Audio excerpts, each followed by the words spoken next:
Hello everyone. I welcome you all to another lesson on figure of speech, which is based on contrast. Figure of speech are by default emotional. If you want to really emphasize something in your writing, then using figure of speech is a great choice. They can add personality to your writing, that is, instead of using plain boring facts, spice your writing up and jolt your readers. Readers are jolted into attention and they try to read and understand your content. So, here I begin with part 2 of this lesson based on contrast, in which I will discuss 14 figure of speech based on contrast, and they are: number 1, antithesis. Antithesis is a figure of speech in which one word or idea is set in direct contrast against another for emphasis. It is a combination of two words, phrases, clauses, or sentences, contrasted in meaning to offer a highlight to contrasting ideas. Antithesis occurs when you place two different or opposite ideas near each other. For example, united we stand, divided we fall, or to err is human, to forgive is divine. My second figure of speech is epigram. Epigram is a figure of speech in which it refers to a concise, witty, memorable, and sometimes surprising or satirical statement. It shows the truth which can be conveyed. For example, number 1, winners never quit and quitters never win. This statement of Lombardy is concise, witty, and ultimately true, which is a great example of epigram. Number 2 is the best thing to hold onto in life is each other. This statement of actress Audrey Hepburn emphasizes that the most valuable thing in life is, in fact, not a thing, but other people. My third figure of speech is aphorism. Aphorism is a figure of speech which is brief and thoughtful statement that expresses a generally accepted truth. The difference between aphorism and epigram is that, firstly, epigram are often in verse from whereas aphorism are not. Secondly, epigram tends to be witty or paradoxical, whereas aphorism can have a variety of tones from serious to witty to humorous. It presents a moral or philosophical idea. For example, action speaks louder than words. This means that what you do is more important and shows your intentions and feelings more clearly than what you say. Number 2 is all work and no play makes Jack a dull boy. This statement means the necessary balance between work and leisure. If we only keep on working, then it is difficult to maintain our interesting personality. My fourth figure of speech is epigraph. Epigraph is a figure of speech placed at the beginning of the document or a simple piece having a few sentences but which belongs to another writer. An epigraph can serve different purposes, such as it can be used as a summary, introduction, example, or an association with some famous literary work, so as to draw a comparison or to generate a specific context for the piece. It is a sophisticated form of literary device that can really brush up a story very well.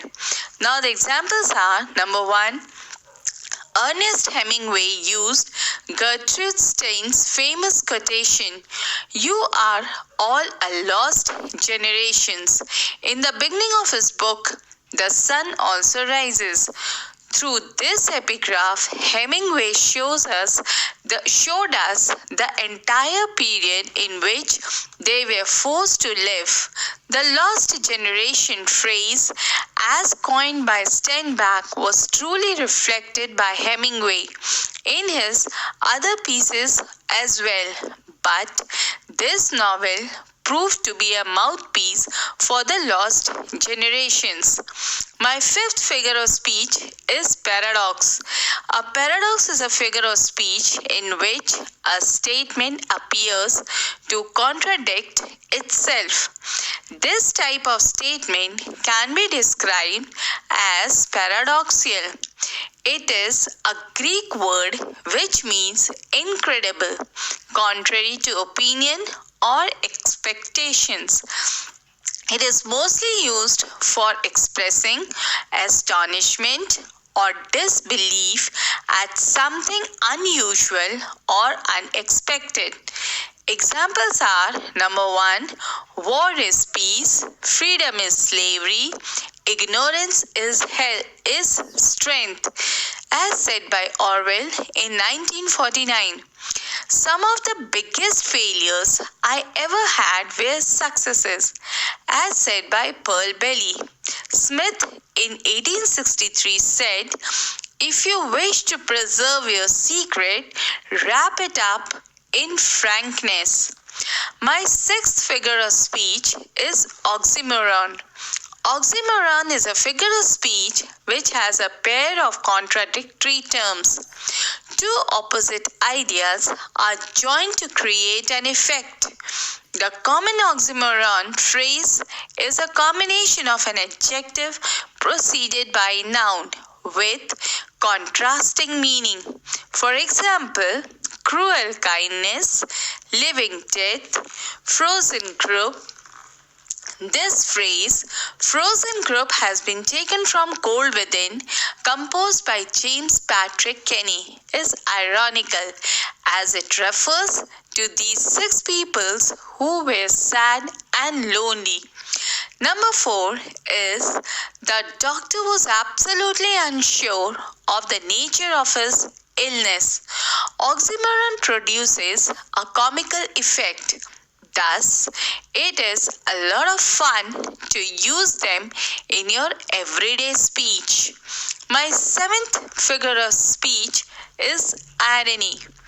Irony is a figure of speech in which words are used in such a way that their intended meaning is different from the actual meaning of the words. It is a difference between appearance and reality. There is a contradiction of expectations between what is said and what is really meant. For example, number 1, happy daughters and happy wives. In the poem Bangle Sellers, composed by Sarojini Naidu, is ironical. It talks about bangles being worn by happy daughters and happy wives, but the only wives the poet is seen to hold in high esteem are the ones who live according to their husband's wishes. Sadly, these women cannot assert their individuality, and hence their lives might not be as happy as the poetess thinks them to be. Second example is that was a great victory. In the poem After Blenheim, composed by Robert Southey, is ironical, as when old Casper says that war was a great victory, but does not know why. The poet emphasizes the people's ignorance of the real nature of war. Irony are of three kinds: verbal irony, dramatic irony, and situational irony. Verbal irony, it is a contrast between what is said and what is meant. For example, after looking at the student's poor test score, the teacher says, "You will surely finish the year with the highest honors." Number two is the dramatic irony, which occurs when the audience or the readers knows more than the character about events. For example, the wife believed that her husband had died in an airplane crash, but the audience was aware that the husband had survived. Third one is the situational irony. This refers to the contrast between the actual result of the situation and what was intended or expected to happen. For example, a fire station burns down means this is unexpected because one would assume the fire chief would keep his own building safe. My eighth figure of speech is euphemism. An euphemism is a figure of speech which means an expression in which the words are not used in their literal sense.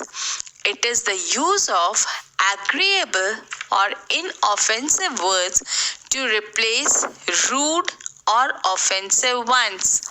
Avoiding rude words is called euphemism. For example, when you need to downplay a sad emotions, like "my uncle passed away" means "my uncle died," so death is an euphemism. Next example is when you want to convey those ideas which have become a social taboo. For example, they broke up because Simon was sleeping with his secretary. Here, sleeping with secretary is euphemism. Next is if something is too embarrassing to mention directly. For example, "You are becoming too thin on the top." Here, thin on the top is euphemism, as if you say someone "you are bald" is embarrassing. My ninth figure of speech is litotes. Litotes is a figure of speech that employs an understatement by using double negatives, or in other words, a positive statement expressed by negating its opposite expressions. For example, "Not too bad" means "it's good." Next example is "She is not a beauty queen" means to say that she is ugly. "I'm not as young as I used to be" means I'm old. Litotes is a negative expression we use negations not. It is a form of verbal irony. It is used to emphasize a point by stating a negative to further affirm a positive, often incorporate double negations for effect. Litotes is a Greek word which means simple. A double negative is an expression that uses two negative terms to express a positive. Double negatives are actually improper grammar and should be avoided.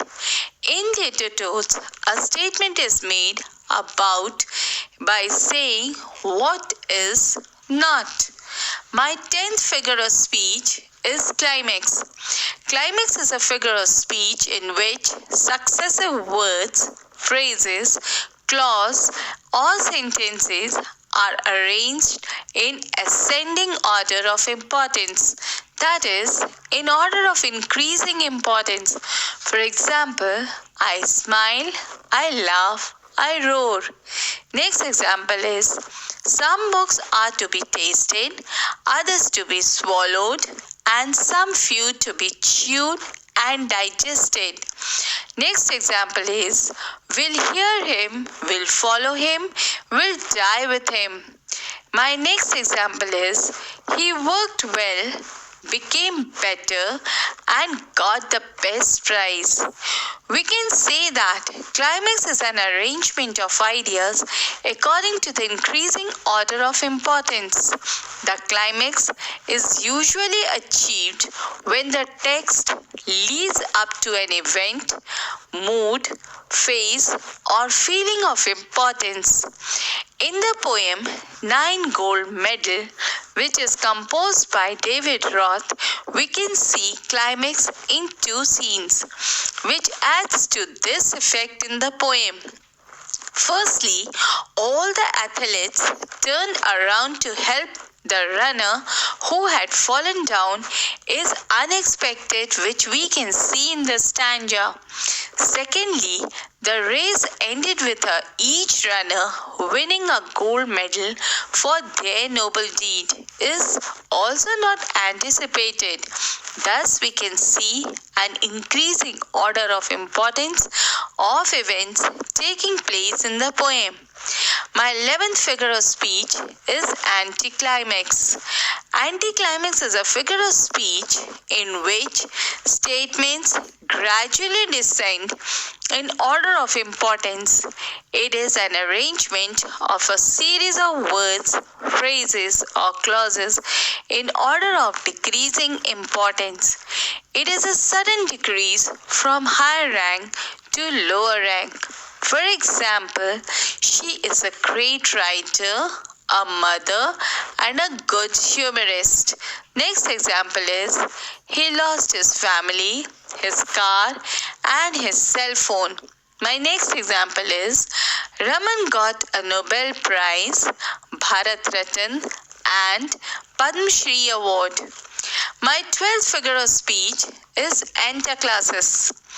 Antaclasis is a figure of speech in which a word or phrase is repeated within a sentence, but the word or phrase means something different each time it appears. It is a Greek word which means reflection. For example, in the poem Stopping by Woods on a Snowy Evening, written by Robert Frost, the lines, "And miles to go before I sleep, and miles to go before I sleep." Here the poet uses Antaclasis in the last two lines of the poem.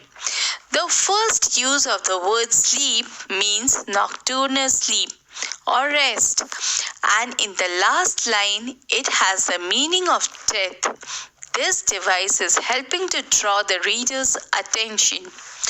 My next example is, time flies like an arrow, fruit flies like a banana. Third example is, we make travelers a lot easier. So it's the repetition of a single word but with different meanings, such as, although we are apart, you are still a part of me.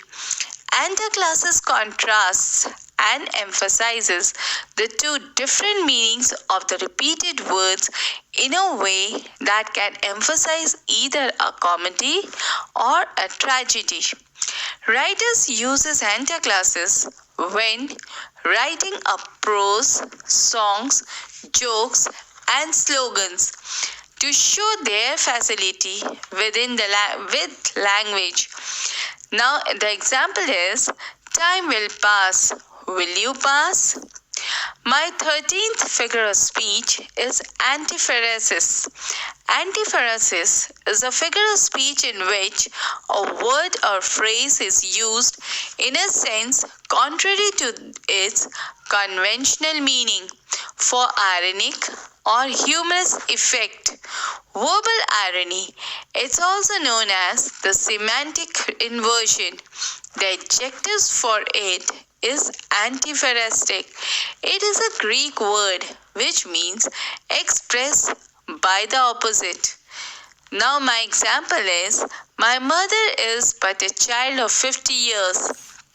Next example is, it's freezing cold outside with a 40 degrees Celsius temperature.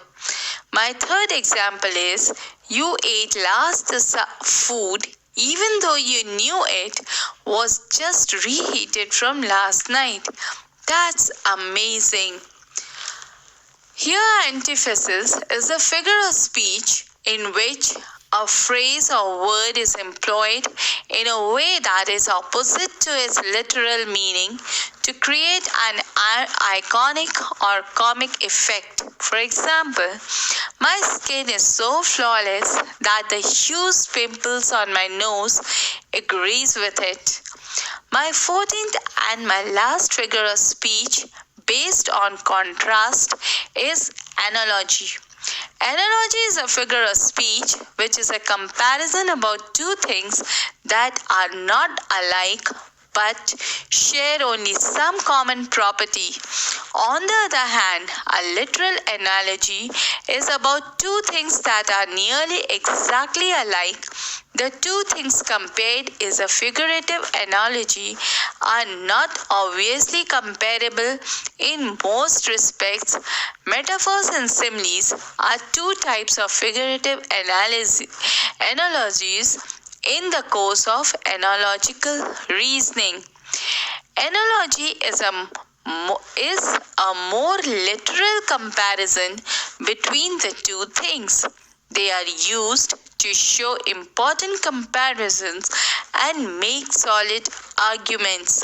For example, photosynthesis does for plants what digesting food does for animals.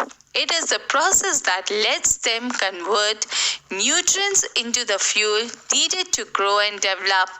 Analogy explains how the relationship share a similar quality of transforming nutrients.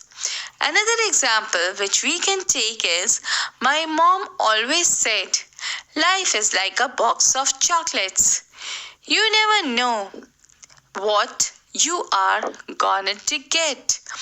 Which means life has many choices and surprises, just like a box of chocolates. So with these words, I end my part 2 lesson on figure of speech based on contrast. Hope you have clearly understood these figure of speech and it will be beneficial for you in your study. Thank you.